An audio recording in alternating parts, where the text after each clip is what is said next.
I pulled into the driveway of the rented villa, excitement bubbling in my chest, only to stop dead in my tracks. The place was empty. Tables were set, decorations hung perfectly, the smell of catered food lingering in the air, but not a single familiar face was in sight. "Mom," I called, my voice echoing against the pristine walls. "Is anyone here?" From the far side of the patio she appeared, leaning casually against a column, a smirk plastered across her face. "Oh, you were here," she said, her tone too cheerful. Good timing. I froze. My heart sank. Where is everyone? I paid for this entire reunion. The invitations, the venue, the food. I even covered travel costs for some of the relatives. Mom laughed, a short, sharp laugh that didn't reach her eyes. "Well, you did all that, and we thought, you could have a little surprise." A chill ran down my spine. Something was off. I had spent months organizing this reunion, every detail painstakingly arranged, only to arrive and find nothing. And Mom's amusement? It felt deliberate, like a performance meant to belittle me. I glanced around, searching for any sign of Dad or my siblings. Where was everyone? The patio chairs were neatly aligned, yet empty. The buffet gleamed under the afternoon sun, untouched. Not a laugh, not a shout, not a greeting. Just silence, punctuated by Mom's unsettling chuckle. I felt my palms grow sweaty, my stomach knotted. Something told me this wasn't a harmless joke. It couldn't be. Mom had always had this edge, a way of twisting situations to make me feel small, guilty, or inadequate. And now, standing alone in the villa I had rented and paid for, I realized I might have walked straight into one of her games. "Mom, seriously," I said, trying to keep my voice steady. "Where is everyone? Did something happen?" Her grin widened, eyes sparkling with amusement. Or was it malice? "Oh, they'll be here, eventually," she said, tilting her head. "But maybe not today. Maybe we just wanted to see how you'd handle things on your own." A cold unease settled over me. My parents had always had a knack for control, for turning celebrations into tests. But this felt different, deliberate, public, calculated. I set down my bag and ran my hands over my face, the decorations, the food, the carefully chosen music.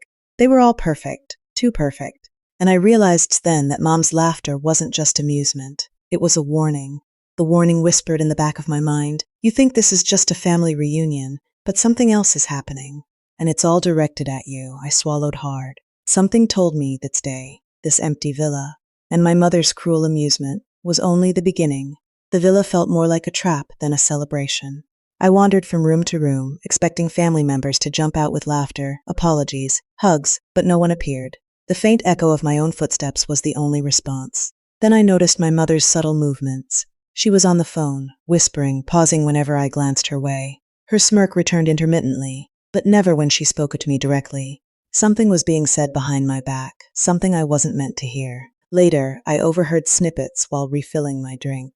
"Yes, he'll find out soon. No, not yet. She thinks she's in control." I froze. My heart pounded. Who was she talking to? And what control did I supposedly have? The red flags didn't stop there. The catering staff, usually professional and neutral, kept glancing at me nervously. One of them handed me a folded piece of paper, claiming it was from Mom. My hands shook as I opened it. Inside were vague notes about the plan and instructions that made no sense. References to making sure he understands, letting her feel the weight, and don't interfere yet. It hit me. This wasn't just a joke. My mother was orchestrating something, and I was the unwitting participant. Then there was my younger brother, Jake. Normally loud and playful, he avoided eye contact entirely. When I tried to engage him, he muttered. Mom said, "Wait for instructions." Instructions? For what? A part of me wanted to scream at him, demand clarity, but another part, frozen with unease, didn't move. I felt isolated, dizzy with frustration. I had spent my own money, my own time, crafting what I thought would be a joyful reunion, and now it felt like I was walking through a maze I couldn't see. Every smile Mom gave me was fake. Every glance my siblings threw in my direction seemed calculated.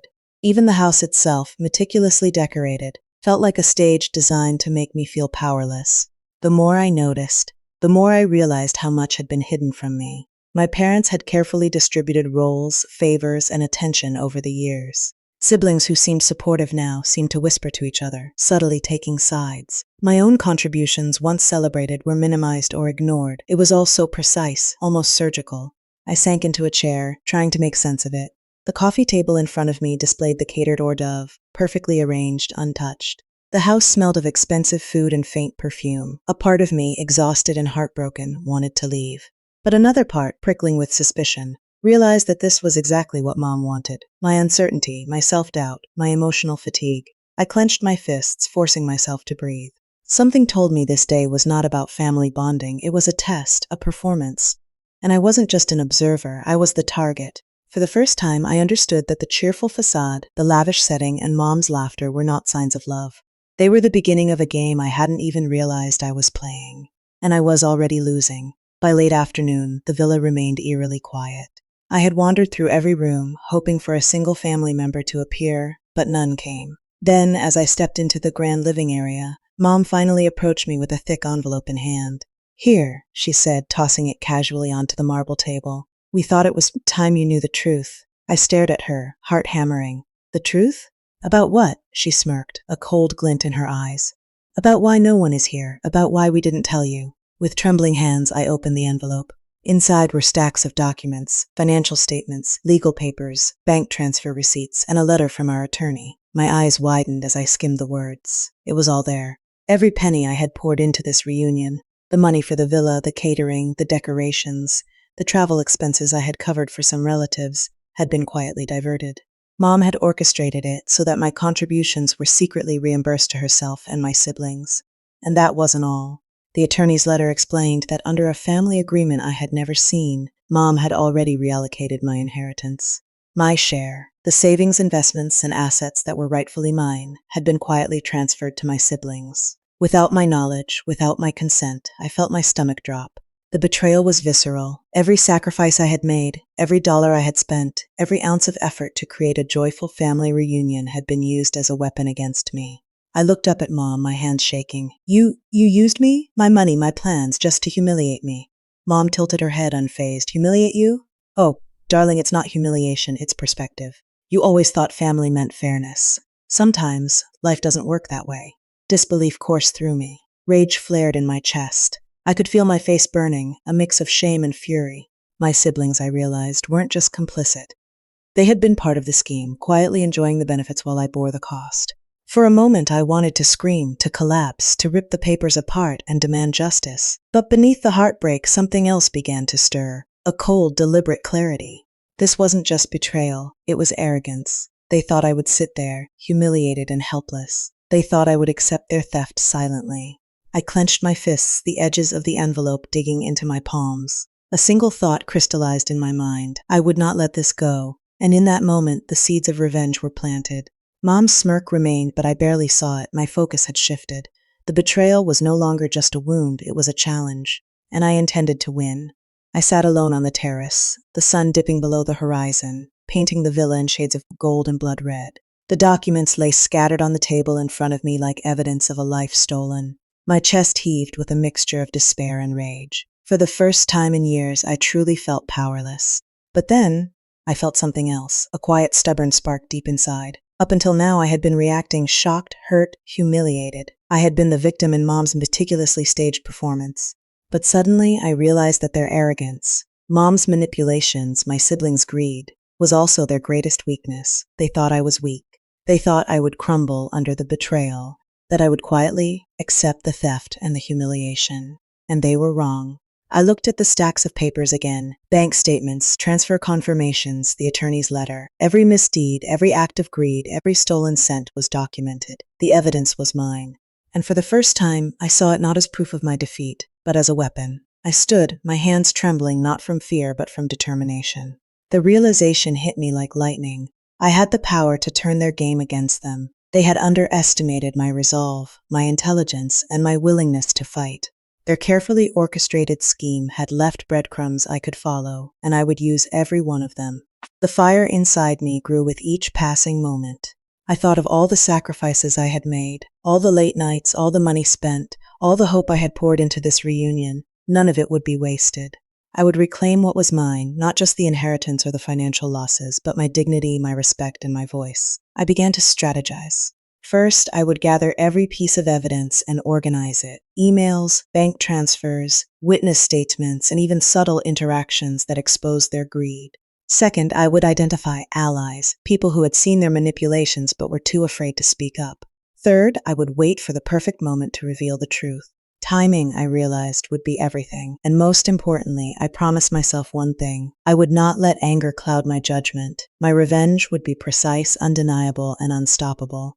I clenched my fists, the villa's empty halls echoing my heartbeat. I wasn't just hurt anymore. I wasn't just humiliated. I was ready. Mom's laughter, once a dagger to my soul, now fueled me. Emily's smirks, my siblings' quiet complicity, everything became ammunition. As the sky dark, I whispered myself, this ends on my terms. And when it does, they will never forget it. The hero in me had awakened, and the reckoning had already begun. By morning, the villa no longer felt like a crime scene. It felt like a command center. While Mom slept peacefully, convinced she had broken me, I sat at the dining table with my laptop open and the documents neatly organized. She thought the humiliation was the end of the story.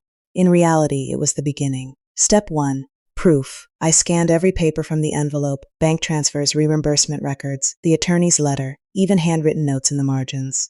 Then I pulled my own records, payment confirmations for the villa, catering invoices, travel receipts. Side by side, the truth was undeniable. My money had funded everything, and then been quietly siphoned back to them. I backed everything up to multiple drives and cloud storage. Nothing could accidentally disappear now. Step 2. Expose the lies without confronting them. I started making calls, calm, polite, curious, to the attorney. Can you confirm when this family agreement was signed? I don't recall being present. A pause, a stutter. I'll need to check the file. To the bank. I'm reviewing transfers made in my name. Can you send a detailed timeline? Each call tightened the net.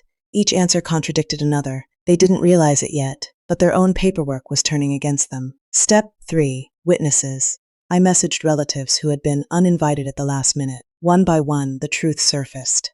Your mom told us you canceled. She said you didn't want us there. She said money was tight. I saved every message. Screenshots don't forget, people do. Step 4. The trap. I did the hardest thing of all. I acted broken. I apologized to Mom for overreacting.